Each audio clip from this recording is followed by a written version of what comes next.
এ পর্যায়ে আমরা দেখব আমরা যে সি প্লাস প্লাস প্রোগ্রামিংটা শিখব সেই সি প্লাস প্লাস প্রোগ্রামিংয়ের নামকরণটা কিভাবে হলো, এই নামটা কিভাবে আসলো। তো সি প্লাস প্লাসটা বেসিক্যালি হচ্ছে সি এর একটা আপডেটেড ভার্সান, মানে সি প্রোগ্রামিংয়ের আপডেটেড ভার্সান হচ্ছে সি প্লাস প্লাস। তো সি প্লাস প্লাস নামটা হতে পারতো ডি, যেহেতু সি এর আপডেটেড ভার্সান, সি এর পরবর্তী বর্ণটা নিতে পারতো, কিন্তু সেটা নেওয়া হয়নি। অথবা একটা প্লাস দিয়ে সি প্লাস হতে পারতো, সেটাও নেওয়া হয়নি। নেওয়া হয়েছে কোনটা? C plus plus. এটা কেন?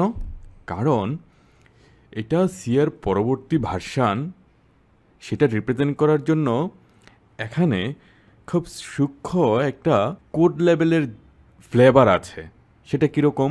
আমরা জানি যে ইনক্রিমেন্ট অপারেটরের মাধ্যমে কোনো একটা ভেরিয়েবলের মান এক বাড়ায় দেওয়া হয়, আগের মান থেকে এক বাড়ায় দেওয়া হয়। যেহেতু সি প্লাস প্লাস হচ্ছে সি এরই একটা update version, immediate update version, সেহেতু সি এর একটা ইনক্রিমেন্ট বোঝানোর জন্য প্লাস প্লাস সিম্বলটা দিয়ে নামকরণটা করা হয়েছে সি প্লাস প্লাস। যাই হোক, আমরা জেনে গেলাম কিভাবে সি প্লাস প্লাস প্রোগ্রামিংয়ের নামকরণটা হলো।